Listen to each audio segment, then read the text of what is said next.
Wir leben in einer Zeit der geistlichen und moralischen Dammbrüche. War früher weitgehend das Wort Gottes der verbindliche Maßstab in irdischen und himmlischen Dingen, das heißt sowohl für Ehe, Familie, Kindererziehung, Gemeinde, für Fragen der Herkunft und zum Verständnis dieser Welt und allen Lebens, als auch in allen Glaubensfragen wie Auferstehung, Leben nach dem Tod, Rettung des Menschen vor ewiger Verlorenheit, so haben wir es heute vielerorts mit nicht unerheblichen Auflösungserscheinungen und Liberalisierungstendenzen zu tun. Der Bacillus der Bibelkritik ist zuweilen bis in die Gemeinden eingedrungen und hat hier und da auch die Gläubigen angesteckt, so dass wir in ihrem Glaubensleben mancherlei Krankheitssymptome beobachten. Wer bibelkritische Arbeit als wissenschaftliche Zugangsmethode zur Bibel ansieht, sollte bedenken, dass sie notwendigerweise einen Standpunkt außerhalb der Bibel braucht und von daher schon ihre falschen Ergebnisse mitbringt. In dem Maße, wie die biblischen Fundamente verlassen werden, hat die Rat- und Orientierungslosigkeit vieler Menschen beängstigend zugenommen. Zeitgenossen, die sich von der Bibel ganz und gar oder teilweise abgekoppelt haben, finden wir folgerichtig an löchrigen Informationsquellen wieder, und sie sind unweigerlich dem geistlichen Vergiftungstod ausgeliefert.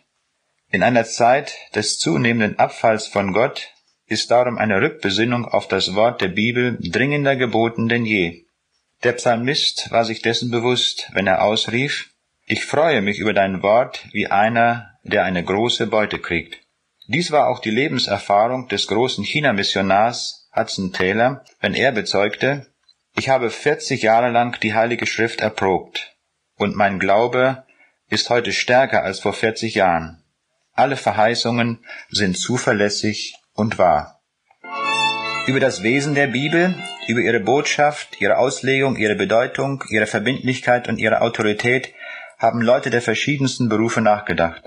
Philosophen, Dichter und Schriftsteller, Naturwissenschaftler der verschiedensten Sparten, Astronauten, Politiker, Historiker, Archäologen, Juristen, Künstler, Sportler und Theologen der verschiedensten Art. Vom einfachen Mann auf der Straße bis zum Nobelpreisträger reichen die persönlichen Aussprüche. Die Auffassungen bewegen sich in einem weiten Spektrum, wie an mehreren Beispielen direkter oder indirekter Stellungnahmen zur Bibel im Folgenden belegt sein soll. So sagte der bekannte Arzt und Schriftsteller Peter Bamm: Diese Zuverlässigkeit in der Weitergabe des Textes der Heiligen Schrift ist eine scharfe Waffe im Streit der Geister um den Sinn des Weltgeschehens.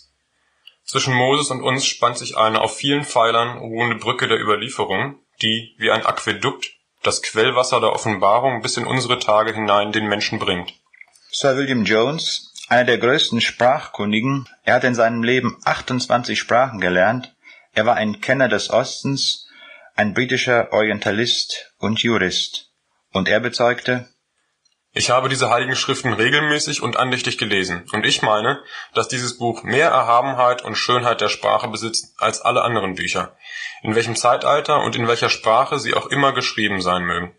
Der bekannte französische Philosoph Jean-Jacques Rousseau kam zu folgender Erkenntnis: Wie armselig, wie verachtenswert sind doch die Worte unserer Philosophen mit all ihren Widersprüchen im Vergleich zur Bibel. Ist es möglich, dass ein Buch, das so einfach und gleichzeitig so vollendet ist, einfach nur Menschenworte sein sollen? Der tschechische Meisterläufer und mehrfache Olympiasieger Emil Zatopek bezeugte: Wir sollten eigentlich jeden Morgen Karl Marx lesen, damit wir unsere Regierung besser verstehen. Ich tue das nicht, denn meine Lektüre ist die Bibel. Darin finde ich Kraft, das zu tun, was ich für richtig halte. Alles in der Welt ist vergänglich, nicht aber die seelische Kraft der Verbindung mit Gott. Der deutsche Reichskanzler Otto von Bismarck sagte einmal: So wenig du das Meer ausschöpfen kannst mit deiner Hand, so wenig die Bibel mit deinem Verstand. Von dem französischen Kaiser Napoleon stammt der Ausspruch: Die Menschen glauben alles, es darf nur nicht in der Bibel stehen. Martin Luther, der deutsche Reformator, sagte in der Disputation mit Eck: Es gibt keine Autorität neben der Autorität des Wortes Gottes. John Wesley, der Begründer der Methodisten, bezeugte: Ja, wenn es irgendwelche Fehler in der Bibel gäbe, könnten es ja 1000 sein. Wenn es in diesem Buch irgendetwas Verkehrtes gäbe, würde es nicht von dem Gott der Wahrheit stammen. Der bekannte Erweckungsprediger Spurgeon schreibt einmal: Unsere unfehlbare Grundlage ist das: Es steht geschrieben. Die Bibel, die ganze Bibel und nichts als die Bibel ist unser Bekenntnis. Sie allein ist unser Maßstab. In ihr sind große Wahrheiten zu finden, die über unser Fassungsvermögen hinausgehen und uns zeigen, wie flach unsere begrenzte Vernunft ist. Wenn dieses Buch nicht unfehlbar ist, wo wollen wir dann Unfehlbarkeit finden? Wir haben den Papst aufgegeben, denn er hat sich oft und schrecklich geirrt. Und wir werden nicht an seiner Stelle eine Horde kleiner Päpste, die frisch von der Universität kommen, zur Herrschaft erheben. Sind diese Kritiker der Schrift unfehlbar? Ist es sicher, dass unsere Bibel nicht recht hat, aber dass die Kritiker recht haben müssen? Aber wir hören auch folgende Meinungen zur Bibel. Heinz Zahnt, ein moderner Theologe, ein scharfer Bibelkritiker, schreibt: Das Neue Testament verkündigt Christus als ein präexistentes Gotteswesen, das auf Erden als ein Mensch erscheint, Wunder vollbringt, Dämonen austreibt, zur Sühne für die Sünden der Menschen am Kreuz stirbt, am 3. Tage aufersteht, in die Himmelswelt zurückkehrt und in Kürze auf den Wolken des Himmels wiederkommen wird, um durch kosmische Katastrophen, durch Totenauferstehung und Gericht hindurch einen neuen Himmel und eine neue Erde heraufzuführen. Das alles ist mythologische Rede, aus Elementen geformt, die aus der zeitgenössischen Mythologie der spätjüdischen Apokalyptik und des gnostischen Erlösungsmythos stammen. Für uns besitzen alle diese mythologischen Vorstellungen des Neuen Testaments keine Glaubhaftigkeit mehr. Sie sind wie eine Währung, die nicht mehr kurant ist, die höchstens noch von einigen Sammlern und Liebhabern angenommen wird. 1962 war der Kosmonaut Nikolajew mit Vostok 3 unterwegs. Nach seinem Flug bezeugt er: Ich bin Gott auf meinem Flug nicht begegnet. Charles Darwin, der Begründer der Abstammungslehre, kam zu folgendem Ergebnis: Was mich betrifft, so glaube ich nicht, dass jemals irgendeine Offenbarung stattgefunden hat. Johannes Hemleben hat eine Monographie über Darwin geschrieben, und darin kommt er zu seiner Meinung: Charles Darwins allgemeine Evolutionsidee vom zeitlichen Werden aller Organismen, einschließlich des Menschen, ließ den Schöpfungsbericht der Bibel als Kindermärchen erscheinen, dem kein realistischer Wahrheitsgehalt zukomme.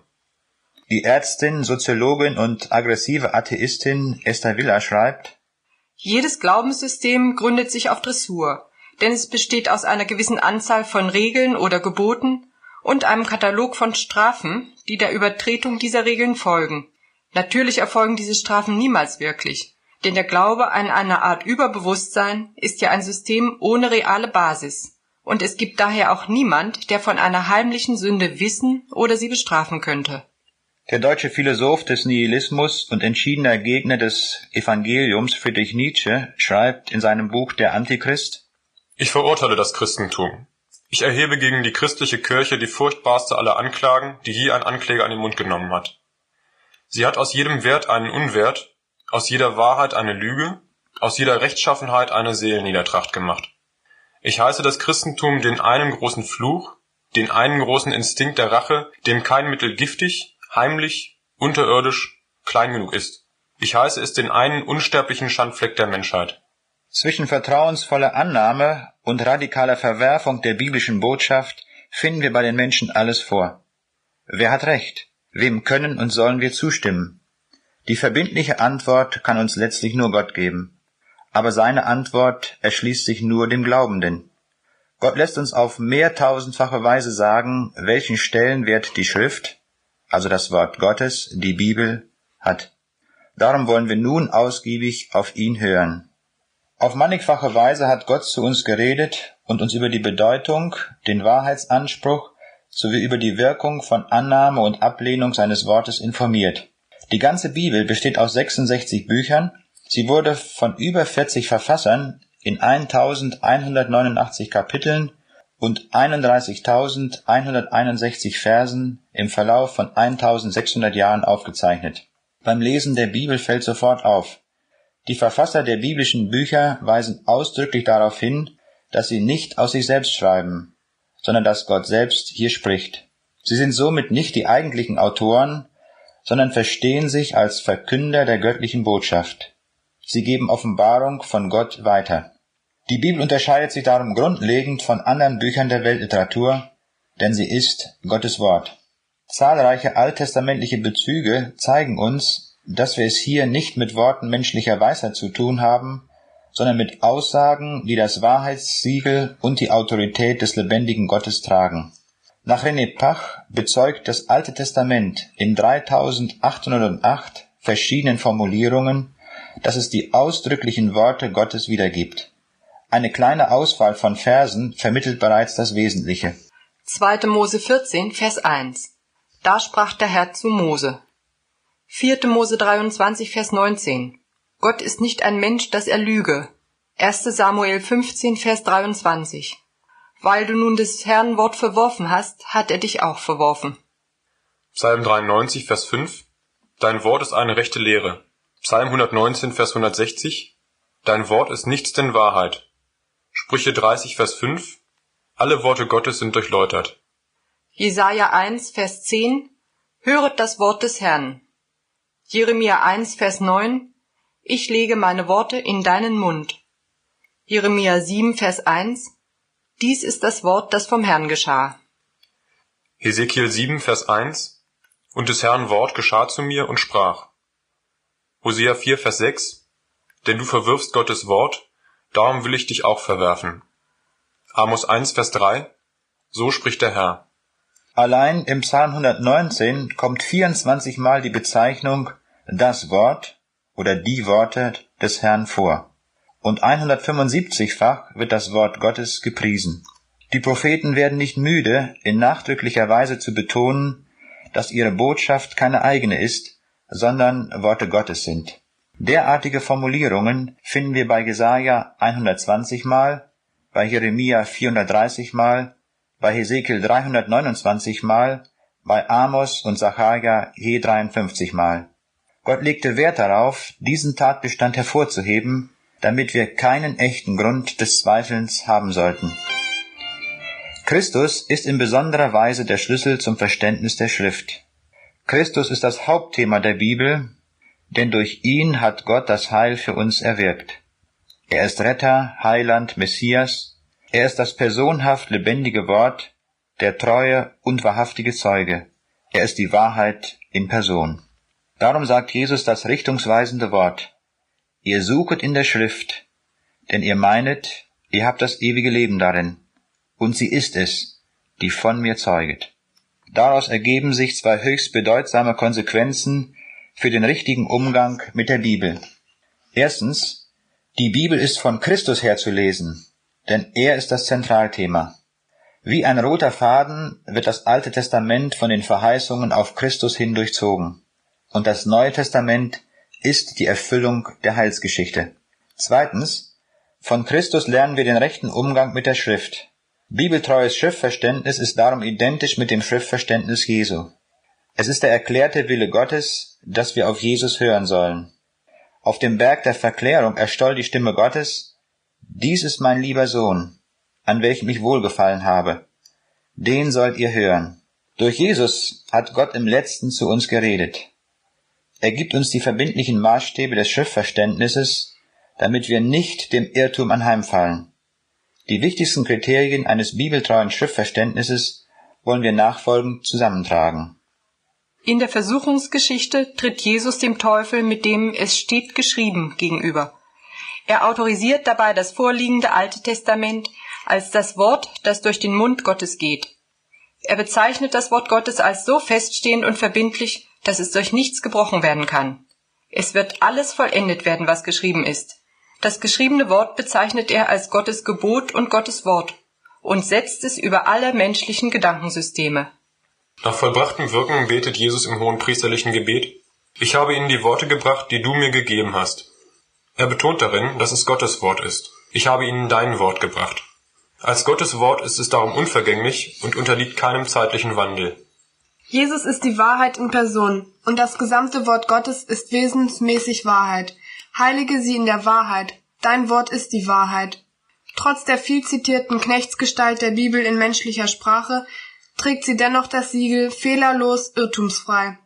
Die oft heraufbeschworenen Widersprüche erweisen sich bei tieferer Erkenntnis nur als scheinbar. Ein schriftlicher Text setzt sich zusammen aus einer Fülle bedeutungstragender Sprachelemente und Gefüge. Spezielle Wortwahl, grammatische Präzision, stilistische Wendungen, Textzusammenhänge und vieles andere mehr. Jesus weist darauf hin, dass selbst kleinste textliche Bedeutungsträger am Worte Gottes wichtig sind. Es ist aber leichter, dass Himmel und Erde vergehen, als dass ein Tüpfelchen vom Gesetz falle. Er geht an anderen Stellen auf die Bedeutung einzelner Wörter oder ganzer textlicher Abschnitte ein. Von Jesus lernen wir den präzisen, wortgetreuen, sinngetreuen und geistlichen Umgang mit der Schrift. Zahlreiche Berichte des Alten Testaments werden von bibelkritischen Zeitgenossen zu Legenden und Mythen deklassiert, denen man höchstens einen symbolischen Aussagewert zumessen kann. Jesus aber hat die Erzählungen eindeutig als Tatsachenbericht bestätigt. Die beschriebenen Handlungen und Ereignisse sind geschichtliche Ereignisse in Raum und Zeit. Insbesondere autorisiert er in dieser Weise die Erschaffung des ersten Menschenpaares, die weltweite Sintflut mit dem Untergang aller Landlebewesen, die Vernichtung Sodoms und die Rettung Lots, die Berufung Moses, das Manna in der Wüste, die Jona-Geschichte, das Gericht über Tyros als real stattgefundene Geschehnisse. Die bibelkritischen Quellenscheidungstheorien, wonach zum Beispiel 1. Mose 1 und 2 aus verschiedenen Quellen stammen sollen und das Buch Jesaja mehreren Autoren zugeschrieben wird, sind menschlichen Denksystemen und Ideologien unterworfen und führen zur Zersetzung des geoffenbarten Wortes. Am Zeugnis Jesu werden alle diese Theorien zunichte, denn er bestätigt die Gültigkeit und Einheit des Jesaja-Buches und schreibt sie dem einen Propheten zu. Mose schreibt er den 5 Büchern Mose zu und aus dem Propheten Daniel zitiert er ohne den geringsten Vorbehalt. In allen zitierten Stellen aus dem Alten Testament bestätigt er die jeweilige Verfasserschaft. Jesus bestätigt vorbehaltlos alle Aussagen der Schrift und bekräftigt ihre absolute Verbindlichkeit mit zahlreichen autorisierenden Formeln. Es steht geschrieben, Matthäus 4, Vers 4. Habt ihr nicht gelesen? Matthäus 12, Vers 3. Habt ihr nie gelesen in der Schrift? Matthäus 21, Vers 42. Und steht nicht geschrieben in eurem Gesetz? Johannes 10, Vers 34. Jesus entlarvt die Irrtümer menschlicher Gedankensysteme als Unkenntnis oder Nichtbeachtung des biblischen Zeugnisses. Ist's nicht so? Ihr irret darum, dass ihr die Schrift nicht kennt, noch die Kraft Gottes. Stellen wir uns einmal eine am Worte Gottes orientierte Welt vor. Der Unrat ideologischer Gedanken würde nicht existieren. Die Wissenschaften hätten ein Fundament richtiger Voraussetzungen, die Ehen und Familien eine göttliche Basis und wären glücklich und gesegnet. Gesetzgebung und Rechtsprechung wären ausschließlich an den Geboten Gottes ausgerichtet. Und in Politik und Wirtschaft wäre man der Wahrheit verpflichtet. Die Bibel liefert das beste Konzept für alle Bereiche des Lebens. Wenn viele Zeitgenossen heute auf die Evolutionsidee hereingefallen sind, so deshalb, weil sie der Kraft Gottes nicht zutrauen, dass sie in der Lage ist, ohne Zeitverbrauch ein riesiges Universum zu erschaffen. Petrus wusste, dass Jesus Worte ewigen Lebens hat, denn der Herr bezeugte, wer mein Wort hört und glaubt dem, der mich gesandt hat, der hat das ewige Leben. Als der reiche Mann nach dem Tod in die Verlorenheit kam, dachte er an seine 5 nicht erretteten Brüder. Er machte den Vorschlag, einen von den Toten Auferstandenen dorthin zu senden. Ihm wurde daraufhin bezeugt, dass die Schrift vollkommen ausreichend sei, um zum ewigen Leben zu führen. Sie haben Mose und die Propheten, lass sie dieselben hören. Die Bibel ist das einzigartige Kursbuch zum ewigen Leben. Als Sohn Gottes stand Jesus in jedem Augenblick im Gehorsam zum Vater. Er konnte sagen, ich und der Vater sind eins. Er wusste sich vollständig mit dem Vater verbunden und lebte in fester Verankerung und vollkommener Treue zur Schrift. Dies war das Geheimnis seiner Vollmacht bei allen geschehenen Taten und Verkündigungen. Seine Lehre begründete er immer wieder an der Schrift. Seine Vollmacht war für Gegner wie Jünger gleichermaßen offenkundig, so dass ihnen nur das Staunen blieb. Und sie verwunderten sich seiner Lehre, denn er predigte in Vollmacht. Nie zuvor hat jemand so geredet, und sie haben sich sowohl über seine Botschaft als auch über die Taten entsetzt. In das Himmelreich werden dem Wort Jesu gemäß nur jene kommen, die sich nach dem im Worte Gottes geoffenbarten Willen seines Vaters gerichtet haben. Unsere Zugehörigkeit zu Gott entscheidet sich somit nicht in theologischen Denkrastern, sondern an unserer Position zu seinem Wort. Wer von Gott ist, der hört Gottes Worte. Darum höret ihr nicht, denn ihr seid nicht von Gott. Johannes 8, Vers 47. Unsere Liebe zu Gott und zu seinem Sohn ist an unserem Verhältnis zu seinem Wort ablesbar. Wer mich liebt, der wird mein Wort halten, und mein Vater wird ihn lieben. Wer aber mich nicht liebt, der hält meine Worte nicht. Johannes 14, Vers 23 und 24. Im Laufe unseres Lebens häufen wir viel Denkschutt an, den wir selbst produzieren oder aus allen möglichen Fremdquellen übernehmen. Die Reinigung von allen Irrungen unserer Lebens- und Denkweise geschieht nicht durch eine anderweitige philosophische Denkkategorie, sondern gemäß Johannes 15, Vers 3 am Wort Gottes. Damit ist die Priorität vorgegeben. Nicht Wissenschaft, Philosophie oder Ideologie vermögen die Bibel zu korrigieren, sondern das Wort Gottes ist umgekehrt dazu in der Lage, unsere Gedankensysteme zu reinigen. Die Bibel ist von anderer Literatur dadurch grundlegend unterschieden, dass ihre Entstehung als ein Prozess zu beschreiben ist, bei dem Gott seine Information einhauchte. Die Buchstaben der Bibel sind nur das Fahrzeug, mit dem die Information vom Sender, nämlich Gott, zum Empfänger, Mensch, gelangt.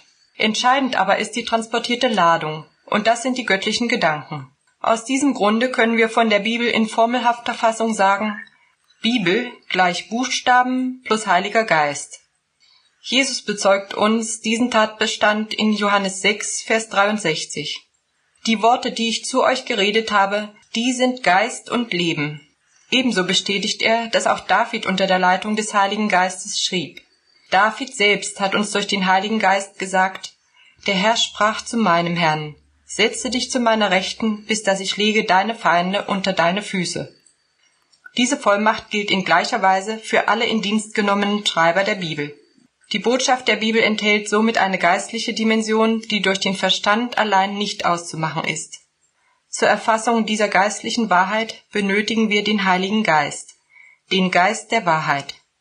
Moderne Theologie, die den Heiligen Geist leugnet, bleibt bei aller betont wissenschaftlichen Betrachtung der Grundtexte innerhalb der Verstandesmauern stecken und verfällt wegen der unangemessenen Betrachtung dem Wort Gottes gegenüber in Kritik. Es fällt beim Lesen der Evangelien auf, dass Jesus nach seinen Heilungstaten die Augenzeugen mehrfach anweist, nicht darüber zu sprechen. Er wollte nicht einen Glauben, der nur auf seinen Heilungswundern basiert. Jesus sucht den Glauben, der seinem Wort vertraut. In Nazareth erwarteten die Leute so große Dinge, wie sie in Kapernaum durch ihn geschehen sind. Jesus aber bietet ihnen das Wort zum Glauben an. Heute ist dies Wort der Schrift erfüllt vor euren Ohren. Lukas 4, Vers 21. Sie lehnten das Wort ab und stießen ihn aus der Stadt hinaus. Wer das Wort ablehnt, hat es im Gericht gegen sich. Johannes 12, Vers 48. Wer es annimmt, ist vom Tode zum Leben hindurchgedrungen. Johannes 5, Vers 24. Es wird gelegentlich der Einwand gebracht, das Wort der Bibel spräche nur in eine bestimmte geschichtliche Situation hinein und sei darum heute unter veränderten Bedingungen anders zu interpretieren. Jesus aber lehrt, dass alle die Dinge, die wir für so feststehend halten, der Vergänglichkeit unterworfen sind, nicht aber das Wort Gottes. Die Aussagen der Schrift sind zeitlich unvergänglich und haben darum im 20. Jahrhundert genauso ihre Gültigkeit wie zu der Zeit, als sie gesagt wurden. Luther sagte zu Recht: Die Bibel ist nicht antik, auch nicht modern, sie ist ewig. Christus ist nicht nur der Bestätiger, Garant und Bürger der Schrift, sondern auch der Erfüller. Es muss alles erfüllt werden, was von mir geschrieben ist im Gesetz des Mose, in den Propheten und in den Psalmen. Die alttestamentliche Prophetie beschreibt im Voraus eine Fülle von Detailereignissen aus dem Leben Jesu, die sich bis ins Letzte vollständig erfüllen. Jesus weist selbst immer wieder darauf hin. Wie aber würden dann die Schriften erfüllt, dass es so geschehen muss? Matthäus 26, Vers 54. Gott verbirgt und beglaubigt die Autorität Jesu. Jesus und das Wort Gottes autorisieren sich in gleicher Weise gegenseitig, sodass sie zu einer einzigen Quelle der Autorität und Wahrheit verschmelzen. Welch eine unvergleichliche Informationsquelle liegt uns in der Schrift vor. Wir sollten stets beachten, die Möglichkeiten unseres eigenen menschlichen Denkens überschätzen wir ständig. Dieses ist viel zu stark von der Sünde mitgeprägt, als dass wir mit ihm in der Lage wären, auf eigene Weise zu einem gottgewollten Schriftverständnis zu kommen. Im Schriftverständnis Jesu ist uns darum ein bleibender und absoluter Maßstab gegeben. Folgen wir diesem Vorbild, so befinden wir uns im Willen Gottes und sein Segen ist mit uns. Gott hat uns auf mancherlei Weise Zeugnis gegeben von der Wichtigkeit und Wahrheit der Schrift.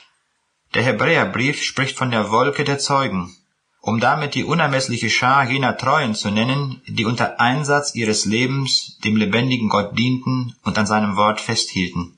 Im Folgenden wollen wir auf das Zeugnis einiger Apostel hören.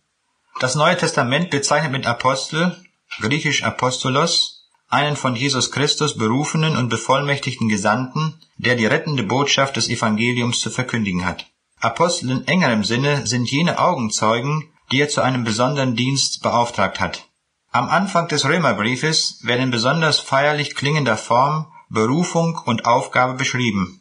Paulus, ein Knecht Jesu Christi, berufen zum Apostel, ausgesondert zu predigen das Evangelium Gottes, welches er zuvor verheißen hat durch seine Propheten in der Heiligen Schrift, von seinem Sohn Jesus Christus, unserem Herrn. Alle Apostel stimmen überein in ihrer eindeutig klaren Position zur Schrift, die sie als feststehende Autorität betrachten. In ausgiebiger Weise führen sie biblische Belegstellen an. Die Apostel sind nicht nur ausgezeichnete Kenner der Schrift, sondern durch den Heiligen Geist befähigt, ist ihnen auch der tiefere Sinn erschlossen. Darüber hinaus ist das von ihnen Gelehrte in Wort und Schrift eine Offenbarung Jesu Christi. Paulus erklärt, dass er nicht etwas reden oder schreiben möchte, das Christus nicht durch ihn gewirkt hätte. In Galater 1, Vers 12 bezeugt er die Herkunft seiner Botschaft.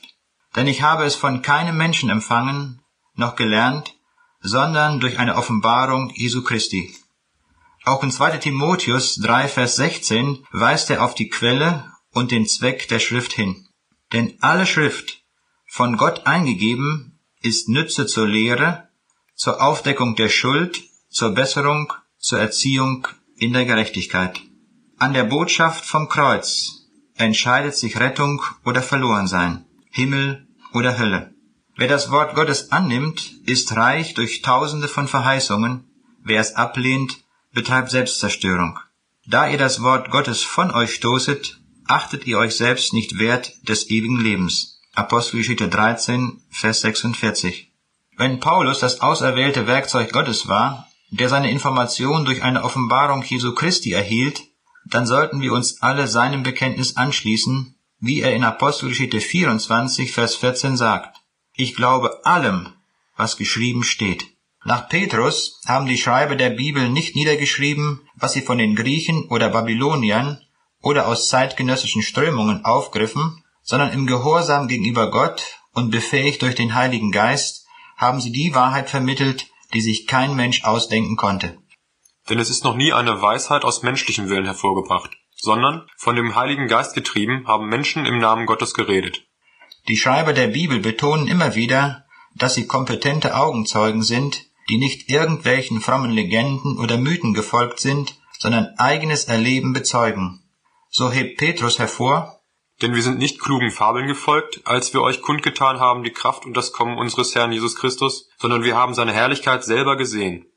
Auch der Apostel Johannes hebt hervor, dass er als Augenzeuge Jesu berichtet. Wir sahen seine Herrlichkeit. Johannes 1, Vers 14. Mit Jesus, dem Wort des Lebens, hat er eine so enge Gemeinschaft, dass er mit sich steigenden Verben gehört, gesehen, beschaut, betastet, etwas von dem Grad der Zeugenschaft vermitteln will. In Offenbarung 1, Vers 1 bis 2 wird uns etwas von dem Geheimnis des Informationsübertragungsvorganges von Gott zur geschriebenen Bibel hin vermittelt. Dies ist die Offenbarung Jesu Christi, die ihm Gott gegeben hat. Und er hat sie gedeutet seinem Knecht Johannes, der kundgetan hat das Wort und das Zeugnis Jesu Christi, alles, was er gesehen hat. In den 7 Sendschreiben, die sämtlich durch »Das sagt der« eingeleitet werden, handelt es sich sogar um wörtliche Rede des Auferstandenen.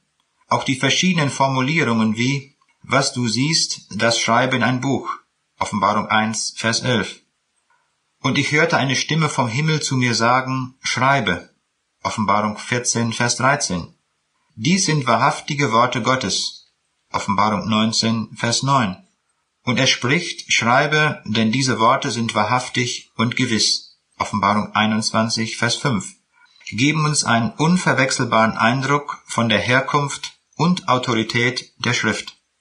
Zu Beginn des Johannesevangeliums wird Jesus als das Wort bezeichnet. Und in Offenbarung 19, Vers 13 steht, sein Name heißt das Wort Gottes. Wort Gottes und Jesus Christus bilden eine tiefe, unauslotbare Einheit. Ebenso war Jesus während seiner Zeit auf der Erde wahrer Mensch und wahrer Gott. Er war der Sohn Gottes und zugleich der Menschensohn. Er wurde müde nach einem anstrengenden Tag. Ihn hungerte und dürstete, sein Geist konnte betrübt sein, er musste die Füße vom Staub reinigen, er benutzte einen Esel zum Reiten, er wurde vom Teufel versucht. Er ward gleich wie ein anderer Mensch und an Gebärden als ein Mensch erfunden. Philipper 2, Vers 7. Aber im Gegensatz zu allen anderen Menschen blieb er ohne Sünde. Für das Wort Gottes gilt eine entsprechende Analogie. Es ist niedergeschrieben in menschlicher Sprache mit den Begrenzungen des endlichen Vokabulars. Es spricht über die Unendlichkeit Gottes, die Unerforschbarkeit seiner Wege, die Unfassbarkeit seiner Liebe und Barmherzigkeit und fasst solche Schätze in die Begrenztheit menschlicher Sprache. Es verwendet Bilder aus der menschlichen und natürlichen Welt und verzichtet auf himmlische Bilder. Es wird in die unterschiedlichsten Sprachen übersetzt und begibt sich damit in die Begrenztheiten und Eigentümlichkeiten ihrer Ausdrucksweisen. Es wurde gleich wie ein anderes menschliches Buch und als ein Buch mit allen literarischen Gattungen wie Bericht, Erzählung, Gleichnis, Lehre, naturwissenschaftliche Aussage erfunden, aber im Gegensatz zu allen anderen menschlichen Büchern ist es Gottes Wort, das unfehlbar, absolut wahr und völlig makellos ist. Es ist ein Grundanliegen Gottes, uns zu informieren. Die Bibel ist das einzige Informationsdokument Gottes, das uns in geschriebener menschlicher Sprache vorliegt. Dieses Buch ist darum einzigartig und in der Gesamtheit aller Aussagen absolut zuverlässig. Wir haben es mit der Quelle der Wahrheit schlechthin zu tun, unabhängig davon, welcher Themenkreis gerade angesprochen ist. In Johannes 18, Vers 37 bezeugte Jesus als Sohn des lebendigen Gottes: Ich bin dazu geboren und in die Welt gekommen, dass ich für die Wahrheit zeugen soll. Wer aus der Wahrheit ist, der höret meine Stimme. Das generelle Wahrheitssiegel der Bibel hebt dieses Werk gegenüber aller menschlichen Literatur nicht nur graduell, sondern prinzipiell ab. Dieses Buch zeigt uns das Wesen Gottes, des Vaters, des Sohnes und des Heiligen Geistes. Es lehrt uns, den Menschen und die Welt zu verstehen, und es weist uns als Buch des Glaubens den Weg des Heils. Die Bibel ist nicht mit dem Grundanliegen geschrieben, uns Naturwissenschaft oder andere Wissenschaften zu lehren. Und doch ist sie auch ein absolut maßgebendes und unfehlbares Buch in wissenschaftlichen Grundfragen. Dr. Auwe Nehl können wir darum zustimmen, wenn er schreibt: Die Bibel liefert dem Menschen den notwendigen Denkrahmen, außerhalb dessen wirkliche Wissenschaft letztlich ein unmögliches Unternehmen wäre. Die Bibel ist tatsächlich kein Naturkundebuch. Doch wenn Gott über Tatsachen in Verbindung mit der Natur spricht, sind sie immer richtig. Die Bibel ist tatsächlich kein Geschichtsbuch. Doch wenn Gott historische Tatsachen erwähnt, sind sie immer richtig. Dass die Wissenschaft sich von dem unfehlbaren und maßgebenden Wort Gottes löste, hatte verhängnisvolle Folgen. Sie begann ein Eigenleben zu führen und dadurch von den Aussagen der Schrift abzuweichen. Das geschah nicht dadurch, dass die Wissenschaft immer mehr entdeckte, dass bestimmte Bibelteile naturwissenschaftlich oder historisch unzuverlässig wären, sondern dadurch, dass die Wissenschaft selbst schief zu wachsen und die Wirklichkeit in den alles verdrehenden Lachspielen antibiblischer Philosophen zu sehen begann. Echte und wahre Wissenschaft entnimmt ihr tiefstes Fundament, ihren Grundsatz, dem Wort des Allwissenden. Bei der Sprache der Bibel haben wir es nicht mit unverständlichen Verklausulierungen zu tun, die am Ende vielleicht doch keiner versteht.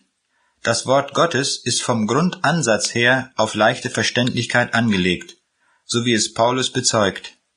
Denn wir schreiben euch nichts anderes, als was ihr leset und auch versteht.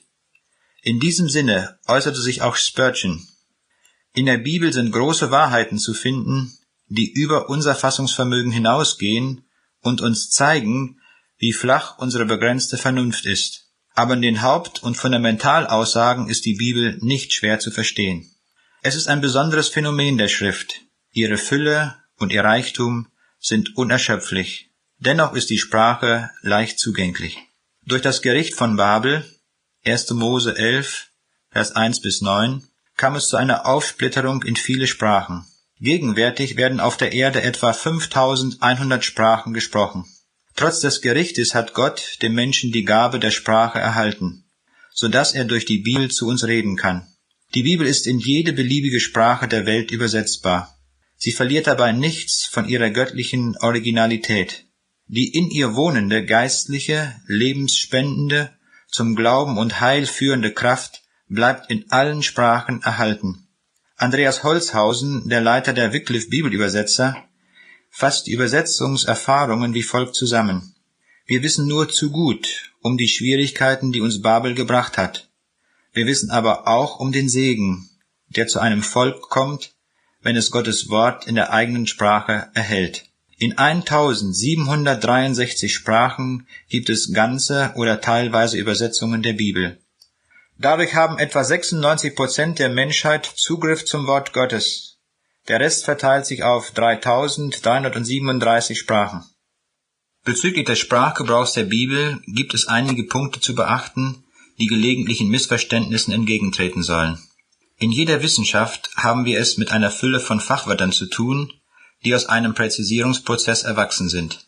Das Vokabular der Wissenschaft greift häufig auf Wörter der alltäglichen Umgangssprache zurück, jedoch werden diese in der Wissenschaftssprache verfeinert, eindeutig gemacht, neu definiert oder mit einer fachspezifischen Bedeutung belegt. Darüber hinaus werden entsprechend den Anforderungen völlig neue Wörter kreiert. Denselben Prozess gibt es auch im Vokabular der Bibel. Aus der Alltagssprache werden Begriffe oder Begebenheiten entnommen, die dann in der Bibel ihre eigene Semantik, das heißt Bedeutung, erhalten. So haben die rein weltlich benutzten griechischen Wörter Kairos, Logos, Kyrios, Äon, Evangelist, Ekklesia erst in der Bibel ihre geistliche Dimension erhalten. Die vom Geist Gottes in den Dienst genommenen hellenistischen Begriffe erfuhren eine geistliche Wandlung, indem sie mit einem neuen, dem geistlichen Inhalt versehen wurden. Es wäre verhängnisvoll, den Inhalt der Bibel nur von der ursprünglichen weltlichen Wortbedeutung her deuten zu wollen. So wurde im weltlichen Sprachgebrauch des Griechischen das Wort Äon ausschließlich als eine zeitlich begrenzte Spanne angesehen. Das Neue Testament gibt diesem Wort jedoch eindeutig eine ewigkeitliche Dimension und definiert damit eine viel weitreichendere Bedeutung.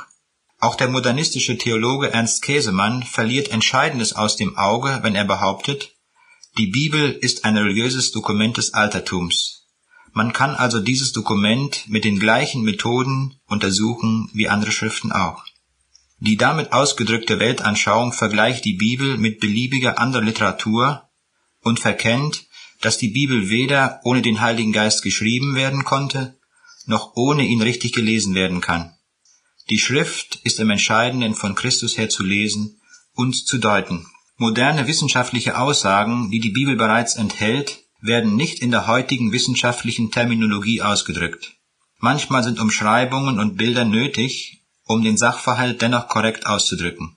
Als die Propheten Amos und Obadja im Auftrag Gottes schrieben, kannten sie weder Satelliten, Space Labs, Orbitalstationen noch Space Shuttles. Und doch schrieben sie über das Raumfahrtprogramm in unserer Zeit.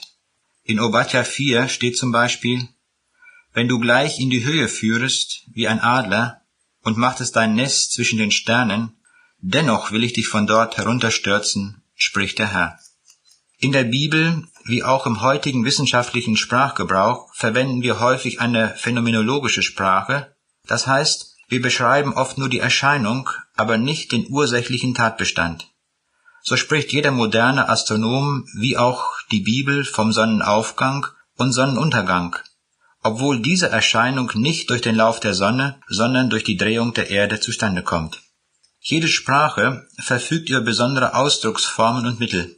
So gehören idiomatische Redewendungen, bildhafte Rede und dichterische Sprache zum Reichtum einer Sprache. Das heißt, sie dienen sowohl zur genaueren Erfassung einer beschreibenden Situation als auch ästhetischen Zwecken.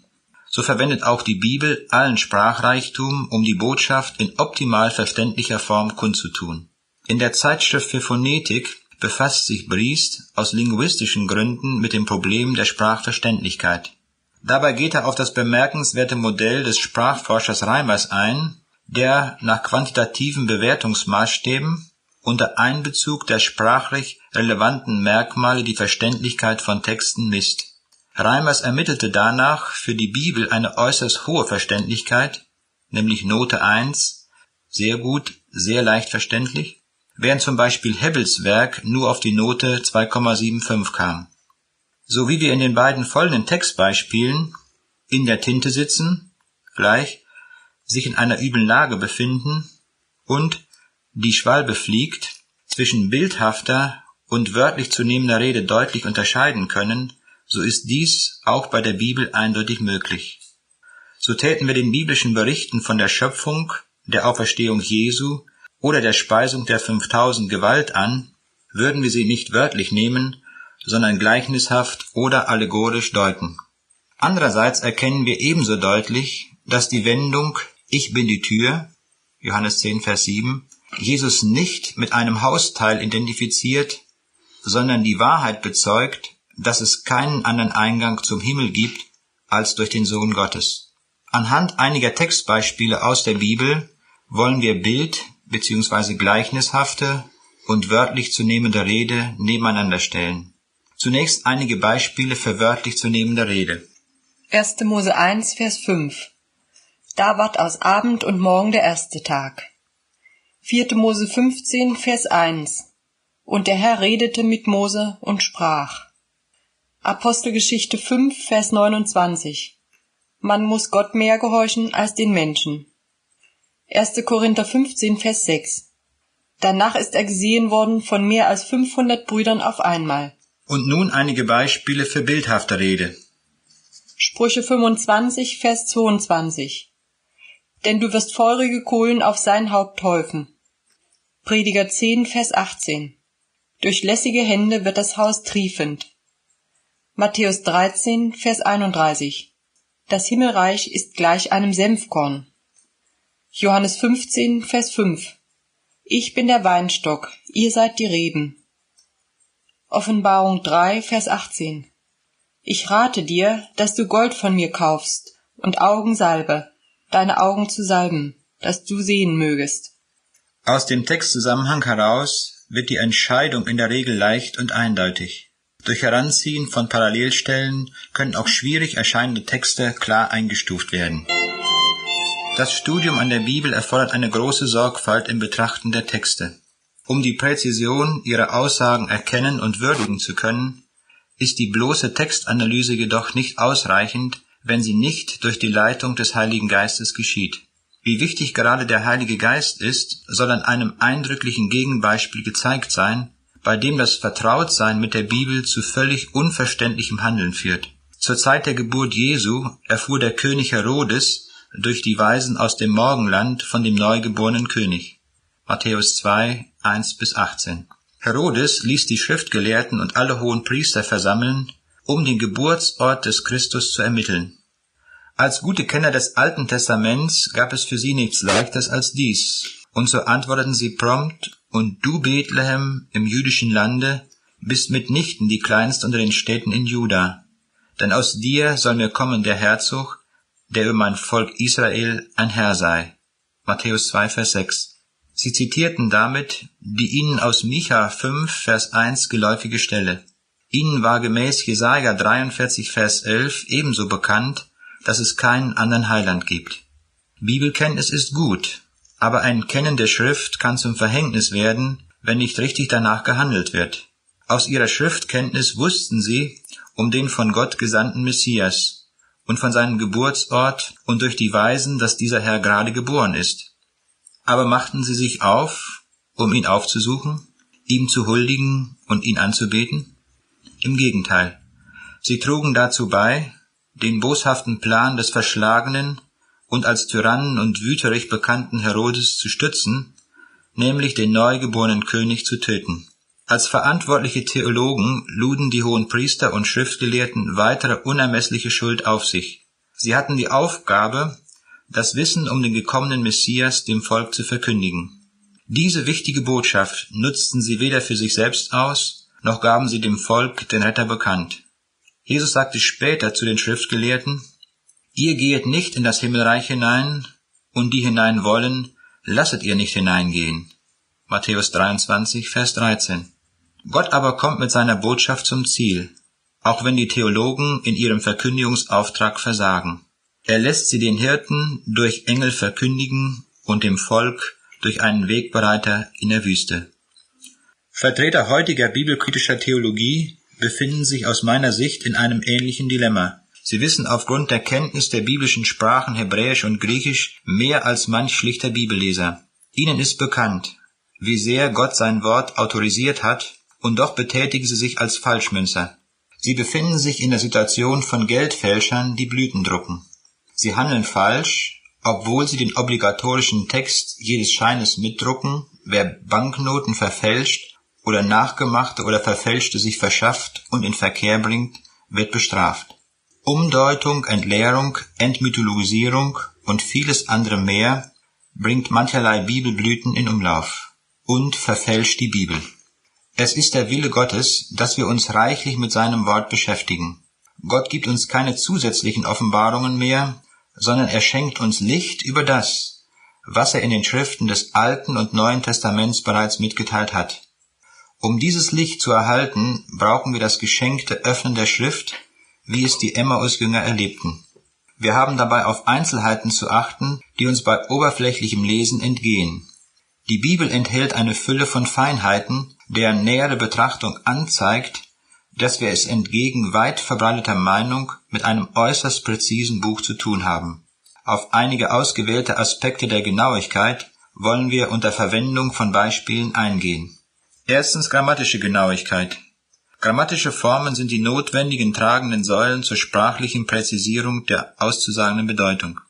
Den exakten grammatischen Umgang mit dem Bibeltext lernen wir von Paulus, wie er zum Beispiel mit dem Vers aus 1. Mose 22, Vers 18 umgeht. Und durch deinen Samen sollen alle Völker auf Erden gesegnet werden, darum, dass du meiner Stimme gehorcht hast. Es ist staunenswert, wie Paulus durch präzise Satzanalyse und unter Anleitung des Heiligen Geistes diese Textstelle in Galater 3, Vers 16 auf Christus deutet. Nun ist die Verheißung Abraham zugesagt und seinem Nachkommen. Es heißt nicht und den Nachkommen, als gelte es vielen, sondern es gilt einem und deinem Nachkommen, welcher ist Christus. Dieses Beispiel lehrt uns, wie sogar Plural oder Singular eines Wortes ihren tiefen Sinn haben. Die Schreiber des Neuen Testaments entdeckten die Genauigkeit des Alten Testaments, als ihnen die Bedeutung der Worte und grammatischen Wendungen durch den Heiligen Geist aufgeschlossen wurde. Zweitens, semantische Genauigkeit. Die Bibel ist insofern ein bemerkenswertes Buch, als es in allen Aussagen das Siegel der Wahrheit trägt. Gott hat beim Niederschreiben der verschiedenartigsten Bedeutungsinhalte die individuelle Persönlichkeit der dazu berufenen Menschen keineswegs ausgeschaltet, aber dennoch hat er durch seinen Geist darüber gewacht, dass der Gott gewollte Sinn verfasst wurde. Diesen Aspekt der Entstehung biblischer Texte könnte man auf die kurze Formel bringen: Freiheit am Buchstaben, exakte Bindung am Bedeutungsinhalt. An einem einleuchtenden Beispiel wollen wir dieses Prinzip studieren. Die Bibel lehrt die absolute Sündlosigkeit des Herrn Jesu. Bemerkenswert ist nun, wie derselbe Sinn von den verschiedenen Aposteln ihrer individuellen Persönlichkeitsstruktur entsprechend zum Ausdruck gebracht wird. Johannes war der Jünger, den Jesus besonders liebte und dessen Evangelium sich in Stoff, Aufbau und Sprache charakteristisch von den anderen Schreibern der Evangelien unterscheidet. Sein Denken ist von ausgeprägter Besonnenheit und Tiefgründigkeit gekennzeichnet. Der Herr gebrauchte ihn daher, um uns die Wesensart Gottes aufzuschließen. Gott ist Geist, Gott ist Licht, Gott ist Liebe. Es ist darum verständlich, dass dieser Apostel Sünde als im Wesen Jesu nicht vorkommend beschreibt. Sünde ist nicht in ihm. 1. Johannes 3, Vers 5. Petrus, der gestandene Fischer aus Galiläa, begegnet uns im Neuen Testament immer wieder als ein Mann der Tat. Das von Petrus stark geprägte Markus-Evangelium wird auch das Tatevangelium genannt. Als Jesus auf dem Meer wandelt, ist es Petrus, der aus dem Boot steigt und auch auf dem Wasser gehen will. Petrus war es, der dem Knecht das Ohr abschlug, und Petrus schwamm dem Herrn entgegen, als er ihn am Ufer des Sees als den Auferstandenen erkannte. So passt es zur Person des Petrus, wenn er die Sündlosigkeit Jesu vom Tun her bezeugt, welcher keine Sünde tat. 1. Petrus 2, Vers 22. Paulus war ein Gelehrter, der an dem damals weltbekannten Lehrstuhl des Gamaliel studiert hatte. Als Mann der Wissenschaft spielt bei Paulus die Erkenntnis eine wesentliche Rolle. Und so spricht er von Jesus als von dem, der Sünde nicht kannte. 2. Korinther 5, Vers 21. Trotz der unterschiedlichen Formulierungen bringen alle drei Apostel exakt denselben Bedeutungsinhalt zum Ausdruck. Die Wahrheit ist nicht an den Buchstaben gebunden. Im Gegenteil, die Hinzunahme synonymer Begriffe offenbart die Wahrheit noch treffender. Drittens, geistliche Genauigkeit. Die Bibel ist ein Buch, das insbesondere über geistliche Dinge informiert. Geistliche Aussagen müssen geistlich verstanden werden. Denn Jesus sagt, die Worte, die ich zu euch geredet habe, sind Geist und sind Leben. Johannes 6, Vers 63. Um diese Seite der Bibel zu verstehen, bedarf es mehr als den Verstand.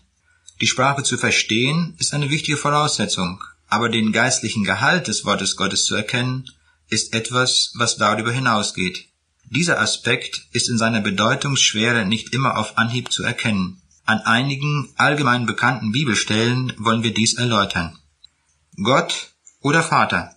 In Johannes 14, Vers 6 sagt Jesus das bekannte Wort, ich bin der Weg und die Wahrheit und das Leben. Niemand kommt zum Vater, denn durch mich. Warum steht dort nicht, niemand kommt zu Gott, denn durch mich? Nun, zu Gott kommen einmal alle Menschen.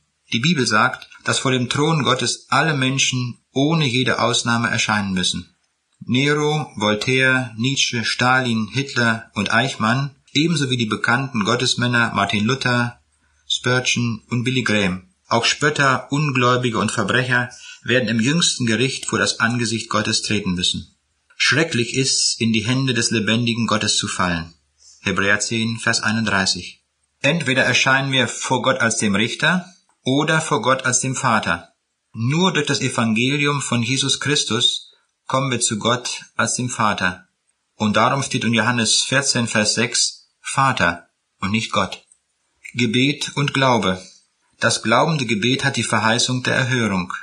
Auf die enge geistliche Verknüpfung von Gebet und Glaube weist Markus 11, Vers 24 hin. In genauer Übersetzung lautet dieser Vers: Alles, was ihr betet und bittet, glaubt, dass ihr es empfangen habt, und es wird euch werden. Nach menschlicher Logik würden wir es anders sagen. Was ihr betet und bittet, glaubt, dass ihr es empfangen werdet, denn es wird euch gegeben werden. Es ist zu beachten, welche Zeitform für das Verb empfangen Jesus hier verwendet.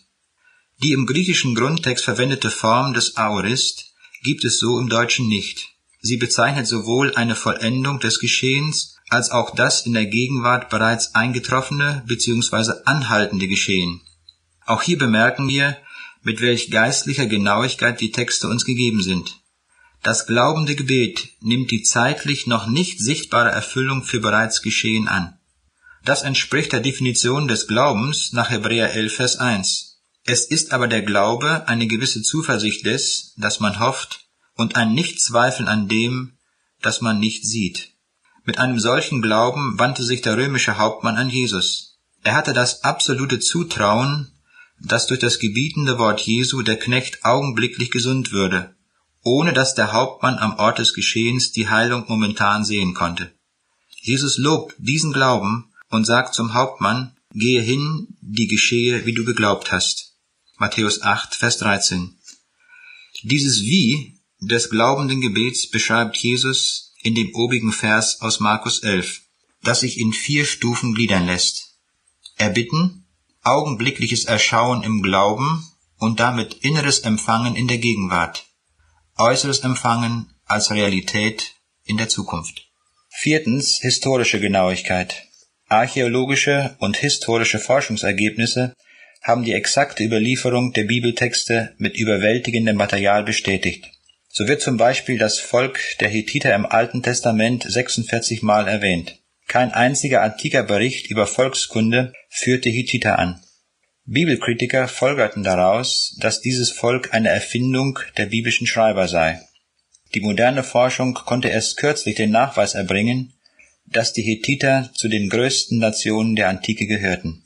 In der heutigen Türkei wurden viele Skulpturen, Inschriften und Kunstgegenstände von ihnen gefunden. Dale Rhoton führt in seinem Buch Die Logik des Glaubens mehrere Beispiele dafür an, wie die historische Genauigkeit der biblischen Berichte bestätigt wurde. Der Archäologe Albright kommt zu dem Ergebnis: Es ist nicht zu leugnen, dass die Archäologie die substanzielle geschichtliche Glaubwürdigkeit der alttestamentlichen Überlieferung bekräftigt. Die vorgenannten grammatischen, semantischen, geistlichen und historischen Beispiele stellen nur eine Auswahl von zahlreichen anderen Genauigkeitsaspekten dar. In gleicher Weise ließe sich die Präzision medizinischer, naturwissenschaftlicher, psychologischer und vieler anderer Aussagen belegen. Messvorgänge in der Physik oder im täglichen Leben geschehen mit der jeweils erforderlichen Genauigkeit. So genügt für die Abfahrt eines Zuges die Genauigkeit der Zeit im Minutenbereich, während bei kernphysikalischen Messprozessen für die Zeitmessungen die hohe Präzision einer Atomuhr benötigt wird. Die genaueste existierende Atomuhr steht in der Physikalisch-Technischen Bundesanstalt in Braunschweig. Diese Cäsium-Atomuhr, CS1, weist eine so hohe Ganggenauigkeit auf, dass ihre relative Unsicherheit nur 6,5 mal 10 hoch minus 15 beträgt. Dieser Wert entspricht rechnerisch einer möglichen Abweichung von nur einer Sekunde in 5 Millionen Jahren. In gleicher Weise verwendet die Bibel bei aller genannter Präzision der Angaben die jeweils hinreichende Genauigkeit. Wenn zum Beispiel Hiobs Besitz mit 14.000 Schafen, 6.000 Kamelen, 1.000 Joch Rindern und 1.000 Eselinnen beziffert wird, so genügen diese Zahlenangaben, um seinen Reichtum hinreichend zu beschreiben, und diese Absicht geht aus dem Kontext deutlich hervor. Bei aller biblisch gebotenen Genauigkeit im Umgang mit den Texten warnt die Bibel vor einer falschen Buchstäblichkeit. Der Buchstabe tötet, aber der Geist macht lebendig, heißt es in 2. Korinther 3, Vers 6. Der Buchstabenglaube, der den Geist Gottes nicht kennt, führt vom geistlichen Tod in den ewigen Tod. Die Pharisäer sind ein abschreckendes Beispiel für einen leblosen Buchstabenglauben. Sie gingen mit den Buchstaben der Schrift so penibel um, dass sie sogar ihre Suppenkräuter verzehnteten. Jesus entlarvt ihre Verlorenheit trotz der superexakten Einhaltung des Zehntengebens. Weh euch, Schriftgelehrte und Pharisäer, ihr Heuchler, die ihr verzehntet Minze, Dill und Kümmel und lasset dahinten das Wichtigste im Gesetz, nämlich das Recht, die Barmherzigkeit und den Glauben. Dies sollte man tun und jenes nicht lassen. Ihr Schlangen, ihr Otterngezüchter, wie wollt ihr der höllischen Verdammnis entrinnen? Matthäus 23, Vers 23 und 33. Spurgeon warnt ebenso vor einem falschen Fundamentalismus. Wenn der Geist Gottes gewichen ist, wird sogar die Wahrheit selbst ein Eisberg. Wie elend ist ein gefrorener und lebloser Glaube. Wenn der Geist gewichen ist, so herrscht der Tod. Die Juden verkannten in falsch verstandener Buchstäblichkeit den Hinweis auf die Auferstehung Jesu, als er von dem Tempel seines Leibes sprach, der in 3 Tagen aufgerichtet wird. Auch die Jünger begriffen die geistliche Aussage Jesu erst nach seiner Auferstehung. Da er nun auferstanden war von den Toten, gedachten seine Jünger daran, dass er dies gesagt hatte, und glaubten der Schrift und dem Wort, das Jesus gesagt hatte. Johannes 2, Vers 22. Ein weiteres Beispiel falsch verstandener Buchstäblichkeit finden wir im Nachtgespräch Jesu mit Nikodemus. Als Jesus ihm erklärt, er müsse von Neuem geboren werden, wenn er einmal das Reich Gottes sehen will, da bezieht Nikodemus diese Aussage in buchstäblicher Weise auf eine neue leibliche Geburt. Wie kann ein Mensch geboren werden, wenn er alt ist? Kann er auch wiederum in seiner Mutter Leib gehen und geboren werden? Johannes 3, Vers 4. Jesus aber sprach von einem geistlichen Ereignis, das nur in Analogie zur natürlichen Geburt steht. Geistliche Dinge müssen geistlich verstanden werden. Nikodemus war jedoch belehrbar. Er wurde ein Nachfolger Jesu, und das Neue Testament erwähnt ihn später als einen der Treuen bei der Grablegung des Herrn. Über die Wahrheit der Bibel mag man viel diskutieren. Jede Debatte über das Schriftverständnis bleibt im Letzten wertlos, wenn das Wort Gottes uns nicht zur persönlichen Anrede wird. Fast das gesamte Neue Testament trägt Briefcharakter. Von den 27 Schriften sind schon 21 durch ihre Bezeichnung als Briefe ausgewiesen. Römerbrief, Korintherbrief, Galaterbrief und so weiter.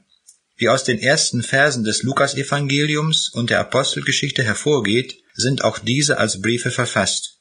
Auch das letzte Buch der Bibel enthält mehrere kurze Briefe, die als Sendschreiben bekannt sind.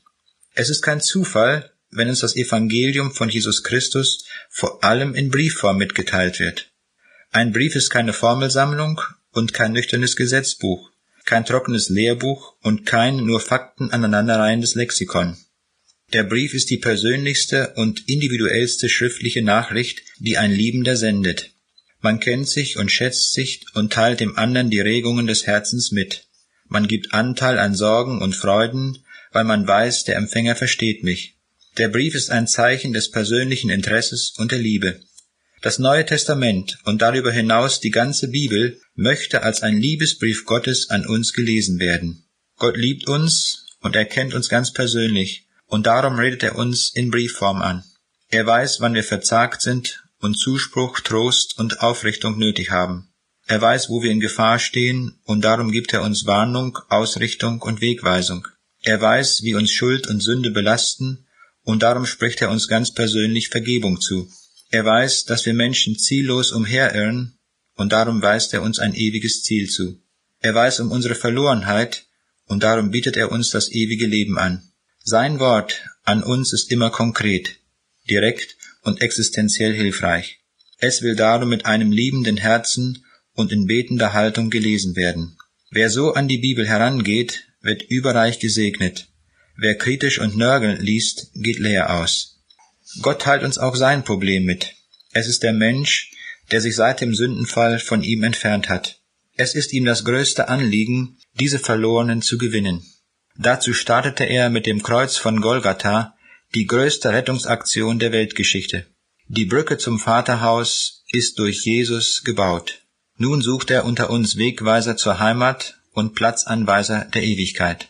Er braucht Zeugen, die anderen davon sagen, wie sie selbst Rettung erfuhren. Er braucht Mitarbeiter, Beter und Seelsorger, die zu Gehilfen der Freude werden. Er braucht Hoffnungsträger in einer Welt der Angst und Ratlosigkeit, der Resignation und Ausweglosigkeit. Er sucht Träger seiner Liebe in einer Welt des Hasses, Zwistes und Krieges. Er sucht Missionare, die in unserer nächsten Umgebung das Evangelium verkünden und solche, die bis an die Enden der Erde gehen. Er sucht Lehrer, Hirten und Evangelisten. Er sucht Redner und Schreiber des Wortes. Kurz, bei Gott gibt es keine Arbeitslosen. Jesus ruft uns in Matthäus 20, Vers 6 zu: Was steht ihr müßig herum? Wie sehr warten wir selbst auf die Antwort des Empfängers, nachdem wir einen Brief abgeschickt haben. Wie viel mehr Gott. Er hat seine Liebe nicht nur durch das Schreiben eines Briefes bekundet, sondern dahinter steckt eine Tat. Der Loskaufpreis für unsere Sünde war hoch. Jesus Christus, der sich selbst für unsere Sünden gegeben hat, dass er uns errette. Galater 1, Vers 4. Wir sind mit dem Blut Christi teuer erkauft. 1. Petrus 1, Vers 19. Der Hebräerbrief ermahnt uns: Wie wollen wir entrinnen, wenn wir ein solches Heil nicht achten? Kapitel 2, Vers 3. Gott wartet also auf unsere persönliche Antwort. Was sagen wir zu seinem Heilsangebot? Mit unserem Gebet können wir Gott ansprechen und ihm sagen, dass sein Brief uns erreicht hat. Wir ergreifen die uns in Jesus entgegengestreckte Hand Gottes und rufen seinen Namen an, der uns zum Heil wird. Wir signalisieren den Empfang seines Wortes mit Dank und Lobpreis. Wenn wir ständig in seinem Wort lesen und unser Leben danach ausrichten, dann werden wir selbst zu einem Brief, der wiederum von anderen gelesen wird. Ihr seid unser Brief, in unser Herz geschrieben, gekannt und gelesen von allen Menschen. Ist doch offenbar geworden, dass ihr ein Brief Christi seid, durch unseren Dienst zubereitet, geschrieben nicht mit Tinte, sondern mit dem Geist des lebendigen Gottes, nicht in steinerne Tafeln, sondern in fleischerne Tafeln des Herzens. 2. Korinther 3, Vers 2-3. Mag unser gelesenes Leben zu einem Brief Gottes werden, der auf andere einladend wirkt. Erst wenn wir die Bibel als Liebesbrief Gottes an uns lesen, stehen wir in einer Begegnung mit unserem Herrn, die über alle wissenschaftlichen Argumente hinausgeht. Wissen ist gut, aber Liebe ist besser. Von dieser Beziehung spricht Jesus in Johannes 10, Vers 27 und 28. Meine Schafe hören meine Stimme, und ich kenne sie, und sie folgen mir. Und ich gebe ihnen das ewige Leben, und sie werden nimmermehr umkommen, und niemand wird sie aus meiner Hand reißen. Wer die Stimme des guten Hirten gehört hat, weiß, dass sie unnachahmlich ist. Wer diesem Hirten folgt, ist vom Tode zum Leben hindurchgedrungen. Ihm ist das ewige Leben zugeeignet.